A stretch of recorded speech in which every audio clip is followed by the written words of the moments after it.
So we have a big deal, and it is the launch of FanDuel Sportsbook in Pennsylvania. And as we record this, they are in their 3-day testing period. By the time you're watching this, they are probably fully live. By the way, if you want to get a $500 risk-free bet, go to crossingbroad.com/FD. We'll redirect you to FanDuel and activate that promo offer. And you also support our channel. So you are looking live at FanDuel Sportsbook in PA. And not only is it on the web version, looks at phone, Face ID, cannot view. There it is. Check it out. That is the FanDuel Sportsbook app in Pennsylvania. All right, it's the same app that's available in New Jersey.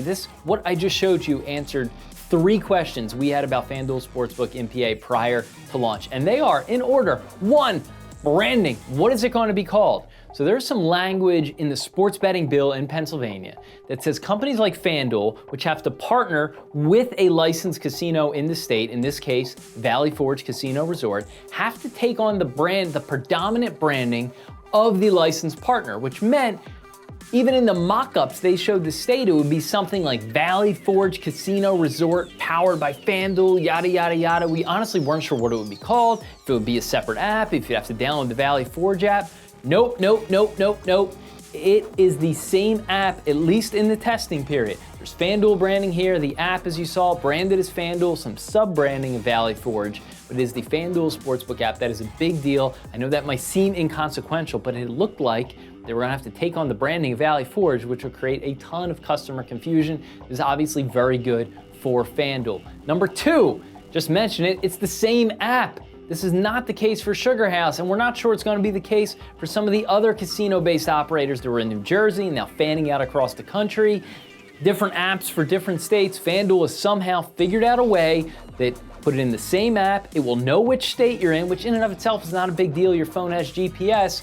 But then if you look at the top, it will say New Jersey Department of Gaming or Pennsylvania Gaming Control Board. So it automatically recognizes where you are and adjusts the app and adjusts some of the other settings and requirements based upon the state that you're in. This is a big deal because as FanDuel begins to fan out across the country, having one app, one container on phones is certainly a lot better from a customer standpoint. And number 3, shared wallet. Because it's the same app, those of you in New Jersey who live there and work in Pennsylvania, or vice versa, or live in PA and go to the Jersey Shore, or just drive over the bridge to bet in Jersey and already have the FanDuel Sportsbook, you don't need to get a new app. You also don't need a separate wallet or account. Everything is seamless. This has not been the case with Sugar House necessarily. You could sort of sign up with the same name, but it was a separate wallet. In this case, your funds, whatever you have available, $2,000 in your account from Jersey, you open up the app in PA, it will be there. So these are some big deals. They might seem pretty straightforward.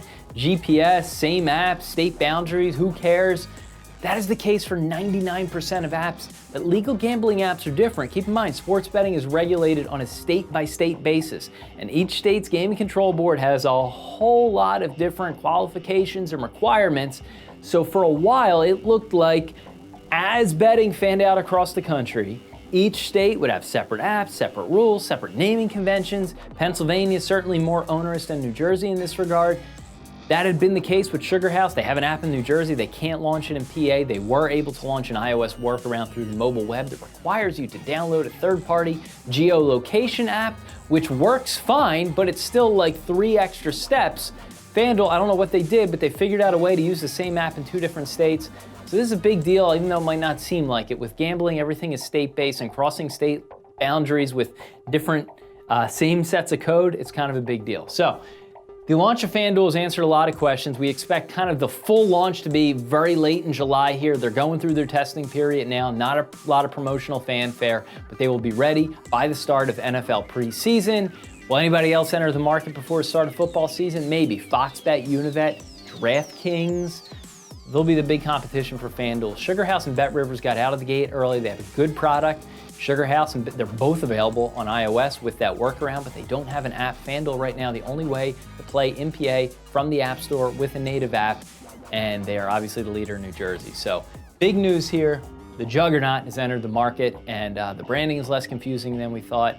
How to play is less confusing than we thought, and you can use the same wallet from New Jersey. So pretty big stuff here from FanDuel. If you want that offer, go to crossingbroad.com/FD. It'll activate your $500 risk-free bet with FanDuel Sportsbook.